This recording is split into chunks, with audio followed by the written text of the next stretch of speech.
সবুজে ঘেরা এই মনোরম পরিবেশে বাবার হাত ধরে শিশুরা যখন বালিতে দৌড়ায়, তাদের হাসির শব্দে প্রকৃতিও যেন নতুন করে প্রাণ ফিরে পায়। কর্মজীবনের সব ক্লান্তি এক নিমেষে দূরে সরে যায়।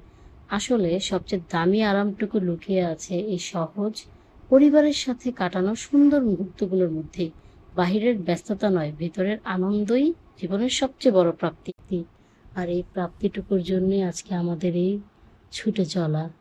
আমরা আজকে সবাই মিলে যেখানে যাচ্ছি সেটা হচ্ছে ডেরা রিসোর্ট। আসসালামু আলাইকুম এভরিওয়ান। আজকে হচ্ছে নভেম্বরের লাস্ট ডে, 30শে নভেম্বর।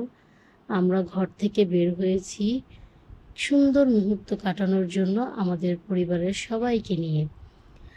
আমাদের এই যে ছোট মামুনি, এটা হচ্ছে রুহি।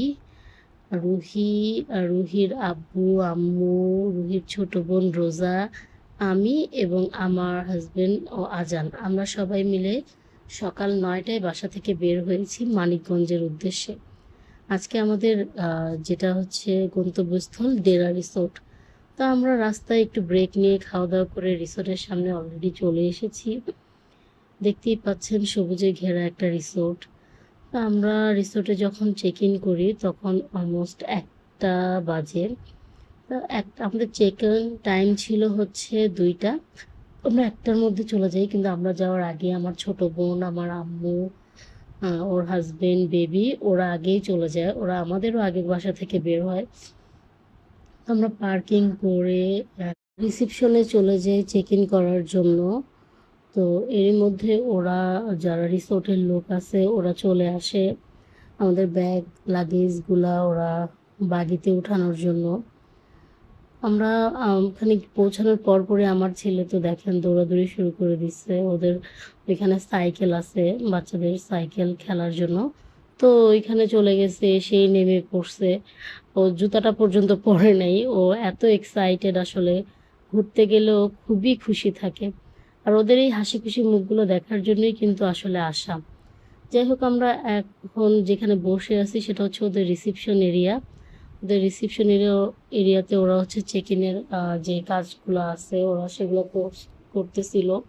এর মধ্যে ওরা আমাদেরকে ওয়েলকাম ড্রিঙ্কস দেয়। এটা হচ্ছে পেঁপের জুস।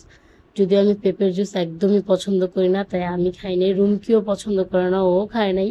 তো আমি পেঁপের জুস নিয়ে আমার হাজব্যান্ডকে দিচ্ছি, কারণ ও আবার পেঁপের জুস খুব পছন্দ করে। আমার বেবিও খায়, কিন্তু সেদিন খায় নাই। যাই হোক, আমরা চেক ইনের জন্য ওই রুমে রিসিপশনে অনেকক্ষণ বসে থাকি। এরপর ওরা চেক ইন করায়, আমাদেরকে বাগিতে করে রুম পর্যন্ত নিয়ে যায়। তো যেতে যেতে আমরা একটু সাইট সিইং করি। ওই যে দেখা যাচ্ছে ডেরার লেখা, ডেরা রিসোর্ট। আসলে এটা প্রচণ্ড গ্রিনারি, মানে জায়গাটা অনেক বড় বোঝাই যাচ্ছে। প্লাস খুবই মানে সবুজে ঘেরা বলা যায়। তো সবুজ দেখার জন্যই আসলে আসা বাচ্চাদেরকে নিয়ে। তো আমরা পৌঁছে যাচ্ছি আমাদের যে বাংলো, সেই বাংলোর ওখানে। তো এই তো আমাদের যে কটেজ, সেই কটেজের এখানে চলে আসছে। আমরা একসাথে 3টা রুম নিয়ে 3টা কটেজ নিয়েছিলাম। প্রথমটা আমার, মাঝেরটা রুমকির এবং লাস্টেরটা ডায়নার। তো এই হচ্ছে ওদের রুম। ওদের রুমটার মধ্যে নর্মালি যেসব জিনিস থাকে ওরা আয়রনও দিয়েছিল। আমার রুমের পাশে এরকম একটু সাইডে বারান্দা দিয়ে দেখা যায়, বারান্দা না সরি, জানালা দিয়ে দেখা যাচ্ছিল বাইরের সিনারি। টি কফি কমপ্লিমেন্টারি যেগুলো থাকে, ওদের মেনু, ওদের বাথ টাওয়াল, মানে যা অ্যাক্সেসরিজ নর্মালি দেওয়া হয় এগুলো দিয়েছে। তো রুমটা ছোটোখাটোর মধ্যে পরিপাটি ছিল। এটা হচ্ছে ওদের ওয়াশরুম। ওদের ওয়াশরুমটাও নিট অ্যান্ড ক্লিনই ছিল বলা যায়। যাই হোক, গিজারও ছিল।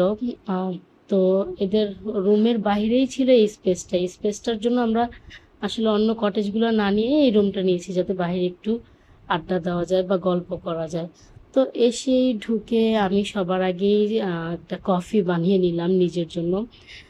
রাস্তায় আসলে চা খাওয়ার জন্য অনেক ট্রাই করেছিলাম, বাট চা খেতে পারিনি। তো এই হচ্ছে আজকের আমাদের প্রথম দিনের ডেরা রিসোর্টের জার্নি বলা যায়, যাত্রা।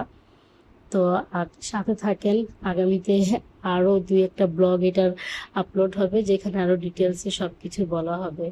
সবাই ভালো থাকবেন, আমাদের ব্লগ দেখবেন। আল্লাহ হাফেজ।